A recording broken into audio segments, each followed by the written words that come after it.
The Black Writers Workspace and Direct 2 author welcome you to the 2024 Chapter 1 Writing Competition Meet the Winners interview series. We hope you will enjoy learning from these dynamic writers and continue to support them throughout their writing and publishing journey. During this series, you will meet the fiction, nonfiction, and poetry categories' second place, third place, and honorable mention winners. You will also hear from Ardane Isma, CEO of Village Care Publishing, as he announces the 4 Chapter 1 writers selected to submit a full manuscript in consideration for a traditionally published opportunity with Village Care.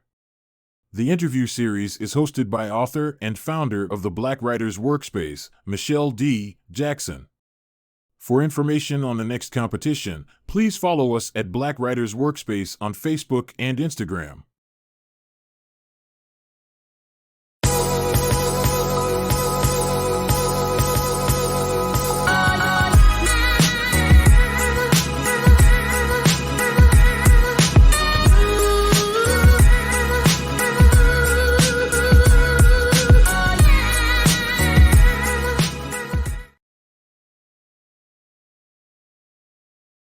Hello, everybody. It's Michelle Jackson. I am here with another amazing writer from the Chapter 1 writing competition. We have Rosemarie Reid, and she's our third place winner in the nonfiction category. And for those of you who aren't familiar with this competition, it is an annual competition created by the team at the Black Writers Workspace. Our goal is to celebrate our writers of African descent, self-published and unpublished writers. And our winners walk away with cash prizes, trophies, marketing, ads at a discount, as well as the title of winner of the Chapter 1 writing competition. And what's unique this year is that we also had Village Care Publishing, who took a peek into our database to find great works by Black writers who they are interested in considering for a traditional publishing deals. But tonight we have Ms. Rosemarie, and she's going to join us to talk about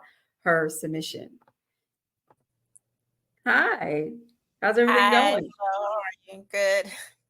So good to see you. So you're in Philly, and I'm down here in New Orleans, and we was just talking about the weather and how different it is, and we were talking about writing.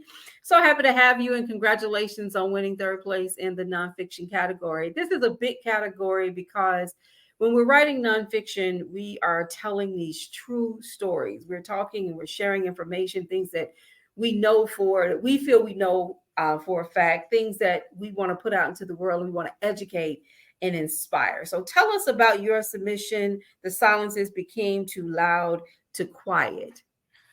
Okay, well, first it is about my life story, and it includes, I come from a pretty big family, diverse family, so it's about my upbringing within that family.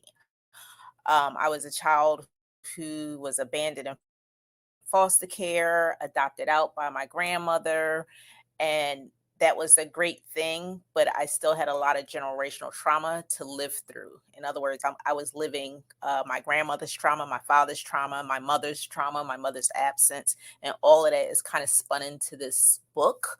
Some of the stories are hard to hear. Some of it is funny. Some of it is, kind of heartbreaking. Some of it is kind of memorable. I've had family members say like, oh, I remember when it happened, or just people who don't even know, it might bring them back to the eras of the 80s or the 70s. So it's a lot wrapped up into the book, but I think it's close, near and dear to me because it is about my actual life story. Talk to us about the confidence that you had to get, to grow, to nurture within yourself in order to become brave enough to put this type of book out there. What did you have to overcome to get to that place? Fear is usually the biggest thing, right? I'm a therapist, and so one of the biggest obstacles most of us face is fear of what becomes the issue.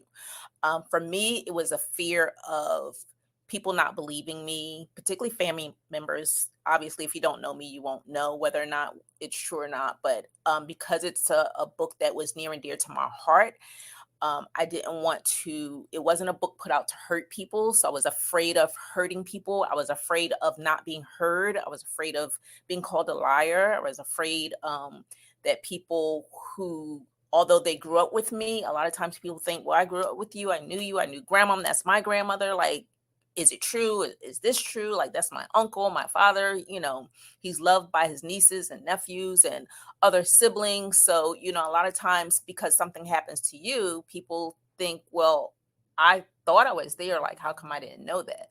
So my fear of not being heard or believed was big for me. So, this was a work, and it was really in a process all of my life.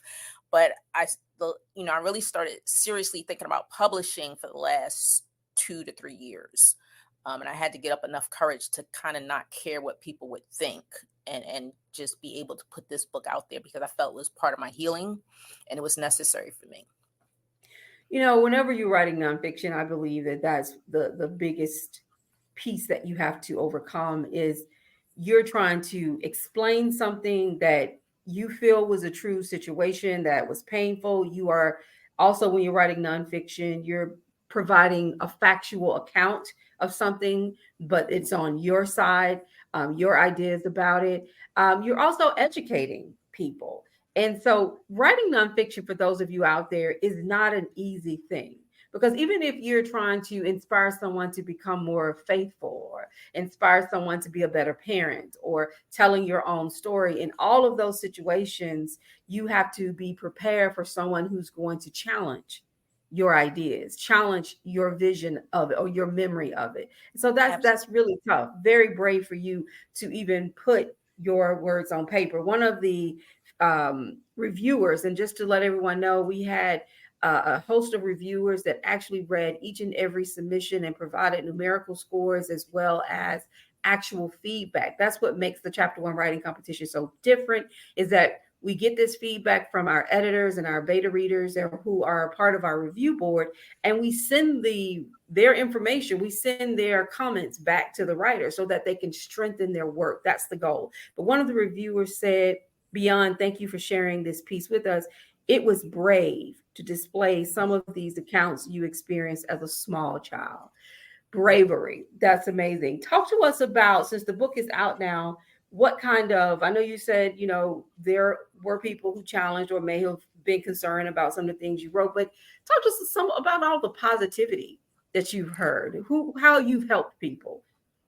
To be honest, I'm very pleased to say that I have way more positivity than negativity. That definitely, matter of fact, I would have to say over the last year, there's only been one negative comment.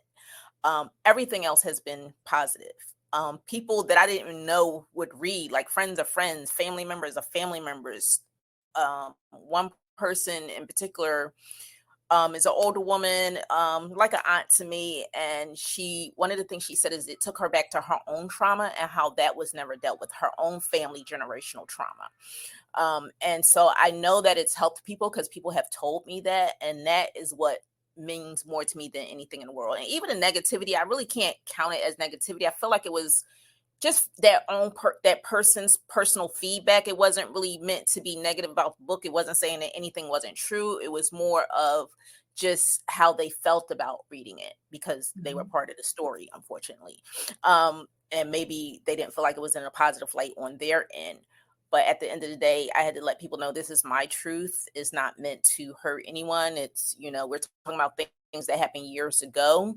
Does that mean people don't remember or that like it doesn't matter anymore? No, because that's what generational trauma is. It comes back and comes back and comes back. And if you don't deal with it, it will continue to come back.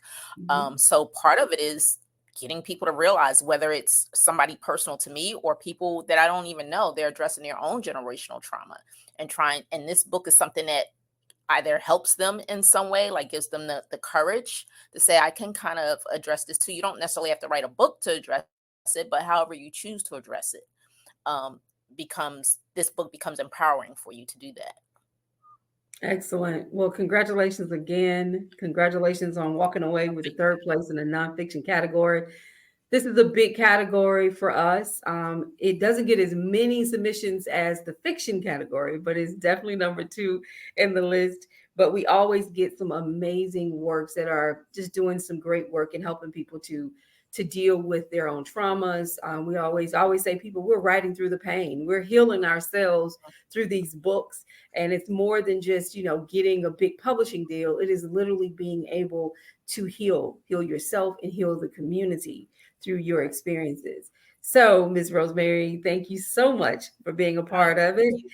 You will receive a trophy, and we'll continue to work with you. And I hope that you will compete in the future. But for our writers, will you leave them a few words of encouragement so that they can go out and they can put their heart on the paper the way you did? I think, the one thing I could tell people, just write it, get it down on paper. Don't worry about what people will think. Don't even worry about what you think. Like, just get it out of your system and worry about what comes later afterwards. Right? But Excellent. Get it out of your system. Excellent. Well, congratulations again, and stay with us. But for those of you out there, the Chapter 1 writing competition, we will be launching the next round, accepting submissions starting in January. You'll have somewhere between January and May to submit up to 10 pages of your fiction and nonfiction, unpublished or self-published work, or up to 7 poems. So we hope that you will participate in the next Chapter 1 writing competition. And for those of you out there who participated this year, thank you all for the work was just dynamic. So thank you all for being a part of the 2024 Chapter 1 writing competition. Take care.